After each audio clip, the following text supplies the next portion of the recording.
दुख आपके द्वारा जपा गया नाम स्मरण, आपके द्वारा किया गया भजन दुख काट देता है, तकलीफ काट देता है, समस्या मिटा देता है।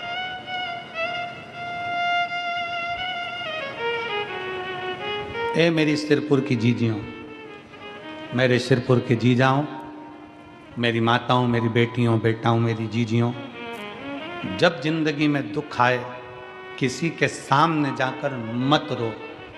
जाना है घर में से लोटा भर कर पानी भरो। श्री शिवाय नमस्तुभ्यं,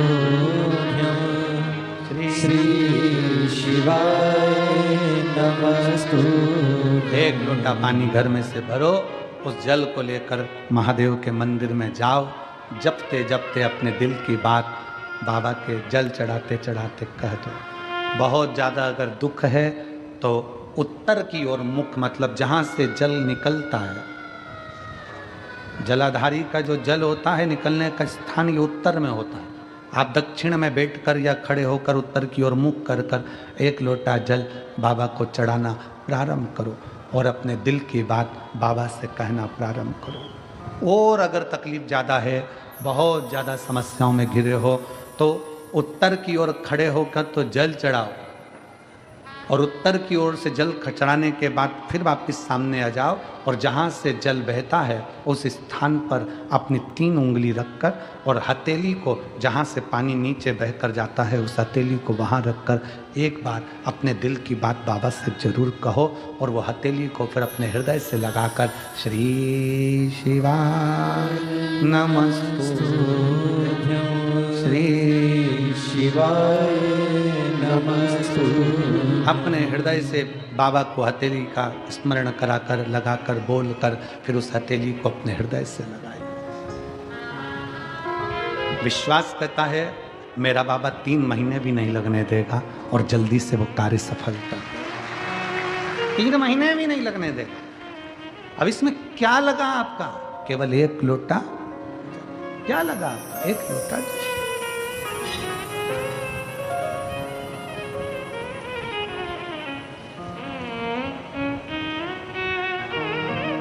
आपकी शुभ भक्ति, आपकी भगवान शंकर की अविरल भक्ति शिव के करीब में ले जाती है। जले दुनिया के लोग, जलने वाले, अपशब्द कहने वाले कहते रहें,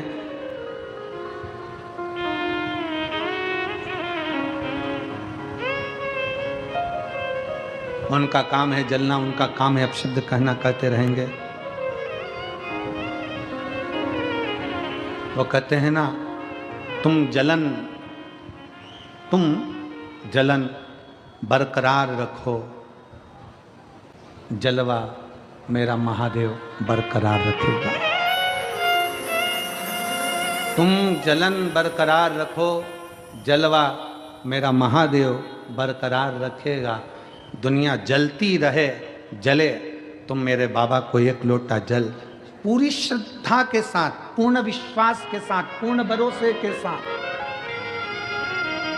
पूर्ण भरोसे, हमारे द्वारा आपके द्वारा बोले गए अक्षर, हमारे द्वारा आपके द्वारा बोले गए शब्द कभी समाप्त नहीं होते। वो घूम के हमारे पास आते हैं। आप किसी को बंद कमरे में एक ताला लगाओ, 1 कमरा बंद करो, 2 कमरा बंद करो, 3 कमरा बंद करो, 4 कमरे बंद करके अकेले कमरे के अंदर आप किसी की निंदा कर कर देखो। जिसकी निंदा करिए उस तक वो बात पहुंच ही जाती है। अब लोग कहेंगे हमने तो अकेले में की थी, ये बात उसके तक पहुंच कैसे गई? क्योंकि हमारे शरीर की वाइब्रेशन, हमारे शरीर की तरंगे हमारी बात को ले जाकर वहां तक छोड़ देती है जिसके लिए हमने कहा है।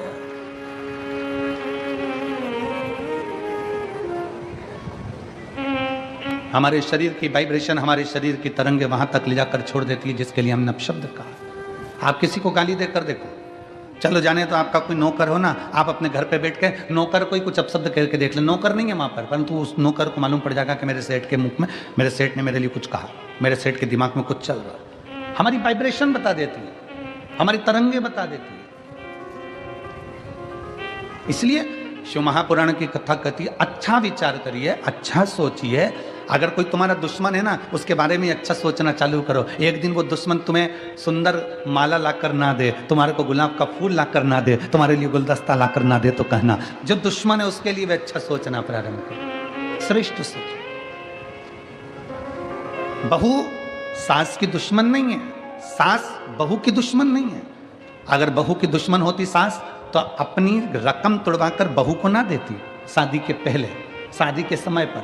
अगर सास तुम्हारी दुश्मन होती तो 1-2 लाख रुपए शादी में खर्च नहीं करती, 5-5, 10-10 हजार की साड़ियां लहंगा तुमको नहीं दिलाती अगर तुम्हारी दुश्मन होती तो। और बहू अगर तुम्हारी दुश्मन होती तो वो अपना घर छोड़कर तुम्हारे घर में नहीं आती तुम्हारी गुलामी करने के लिए। ना सास बहू की दुश्मन है, ना बहू सास की दुश्मन है। ये दोनों रहते रहते एक दूसरे से बोलते नहीं, अपशब्द नहीं बोलते, पर अंदर ना जाने कैसे कैसी अंटी पालते रहते हैं, अंदर की वाइब्रेशन ऐसी कर लेते हैं। मम्मी ने ऐसा कर लिया, पापा ने ऐसा कर लिया, अंदर से सोच रहे हैं तो वो वाइब्रेशन तुम्हारी सास तक पहुंचती है, सास की वाइब्रेशन बहू तक पहुंचती है और दोनों का मनमुटाव आपस में चालू हो जाता है। और एक दिन ये होता है कि घर में अलग अलग हो जाते हैं। ये हमारे शरीर की वाइब्रेशन है, ये हमारे शरीर का विचार है, ये हमारी दृष्टि है। आप अच्छा सोचो ना, एक स्त्री, एक पत्नी रोज पति पर शंका करती है, रोज प्रतिदिन शंका करेगी, मन में शंका भरा गई है तो शंका करती रहेगी, शंका करती रहेगी, शंका करती रहेगी, शंका करती रहेगी। आखिर में पति को मालूम पड़ जाएगा कि ये शंका कर रही है। पति शंका करेगा तो मालूम पड़ जाएगा कि पत्नी शंका कर रही है। ये हमारी वाइब्रेशन है हमारे शरीर की जो वहां तक पहुंचा दी। ये हमारे शरीर की वाइब्रेशन है जो वहां तक पहुंच रही। शिव पुराण कहती है, अच्छा सोचो,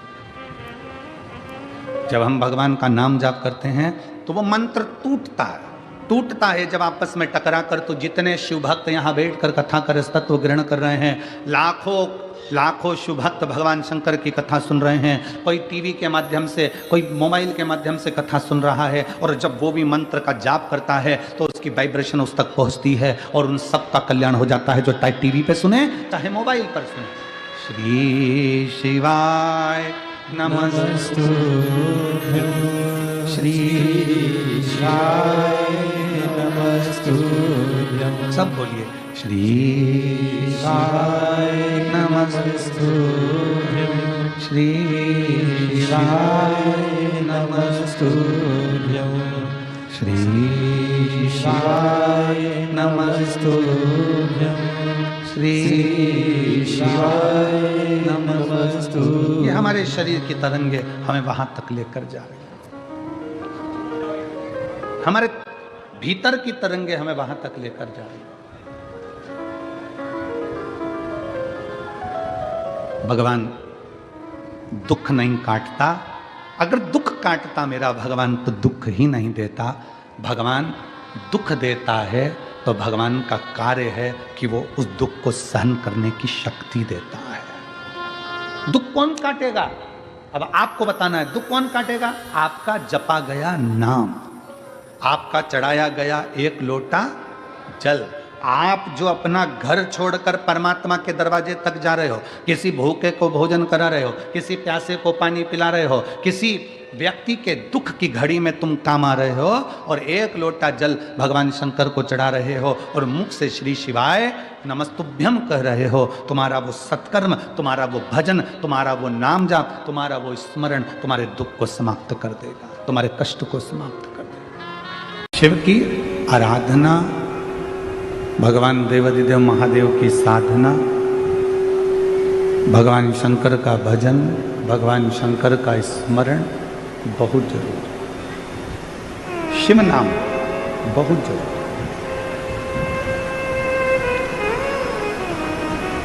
पर वो भगवान शंकर की अविरल भक्ति, भगवान शिव का भजन, भगवान शिव का नाम जाप हमें कब फल प्रदान करता है?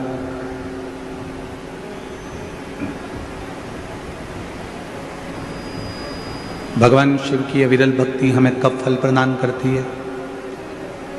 जब हम एक स्वच्छ मन से, एक निर्मल मन से भगवान शिव की अविरल भक्ति कर रहे हैं। मालूम पड़े हमारे मन की पवित्रता ना हो, तन की पवित्रता तो हम कर ले।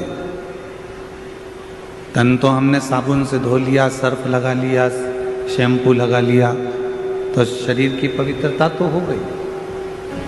पर शरीर की पवित्रता से ज़्यादा जरूरी है इस आत्मा की, इस मन की पवित्रता, इस हृदय की पवित्रता, इस दिल की पवित्रता। स्पीकर बढ़ाओ, स्पीकर नहीं बढ़े हैं, स्पीकर बढ़ाओ। और जब मन की पवित्रता बढ़ती है